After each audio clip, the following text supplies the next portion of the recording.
I served my apprenticeship in the Navy as a fitter and machinist. And after I'd finished my time in the Navy, looking around for my next vocation, I transitioned into boat building. So I was enjoying being a boat builder for a time, and that introduced me to the fiberglass industry.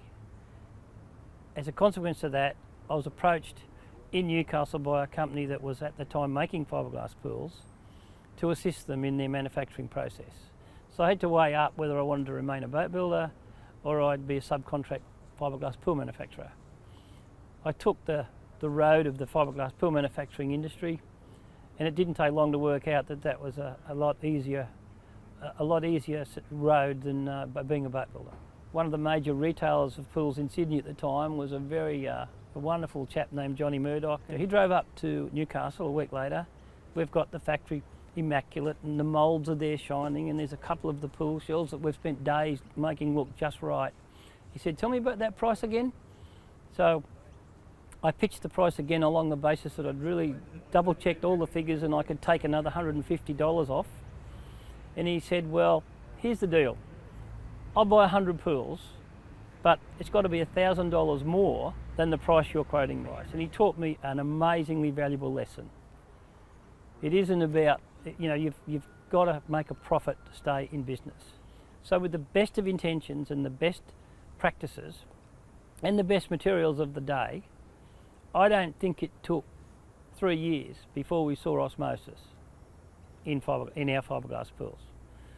And that was a nemesis that I very much wanted to remove from not only our business, but from the pool industry. So we took the resin manufacturers to the Supreme Court.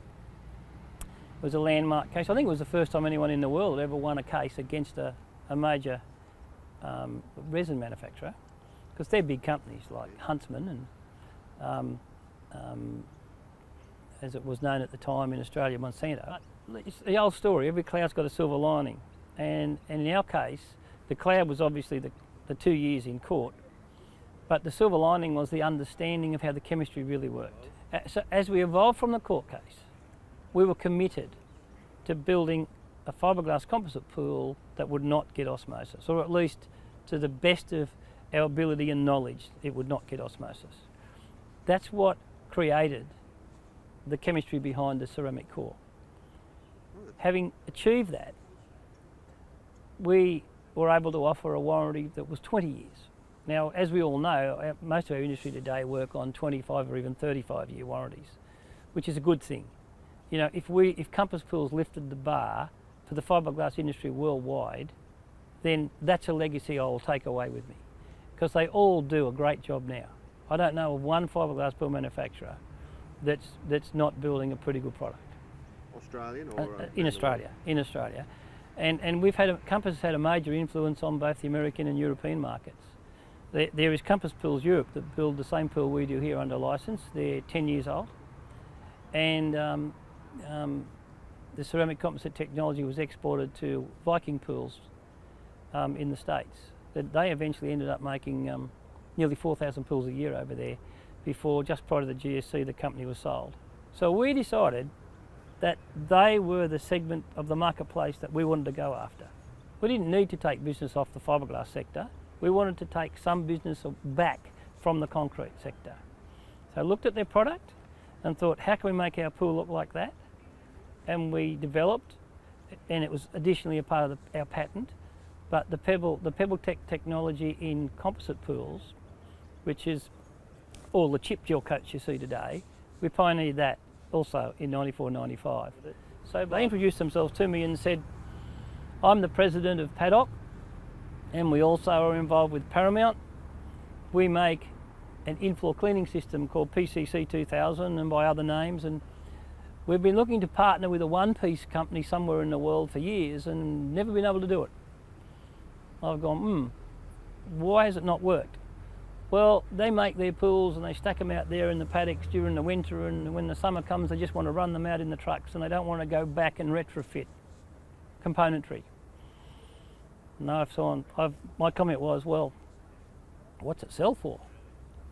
And at that point of time, which was 17 years ago in the States, it was probably like $5,000, and I reeled in shock and said, but we have suction cleaners that we would retail for $500. Why would we ask someone to pay 10 times the money?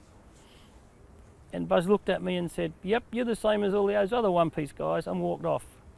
And he was just disappearing into the crowd in the NSPI, and I thought to myself, did I miss something? I must have just missed something, because this guy is famous. So I follow him, run down the hall, tap him on the shoulder and said, Buzz, did I miss something? And he said, I think you did, son. But here's my card. If you want to visit our centre out there in the back of Phoenix, you know, when the show's finished, come and I'll show you something. And the rest is history. And then we really did go after the concrete pool sector. And I think Compass has made a pretty big dent in it. In fact, I know we have. And in the last perhaps 5 years, that has taken us into vanishing edges and pool and spa combinations and the various lighting systems. So you're hard pressed these days. I take great pride in this, in fact. If you look at a wall full of Compass Pools photographs, you're very hard pressed to tell what they're made of. My passion over the last 20 years has been aviation.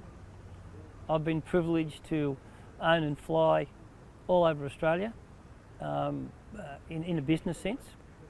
And I'd be what you'd call now a reasonably mature aviator with a lot of hours in the logbooks. So I look forward to doing a lot more flying. And of course I'll still get to fly Anthony Cross around the country to visit the dealers, so that's a win.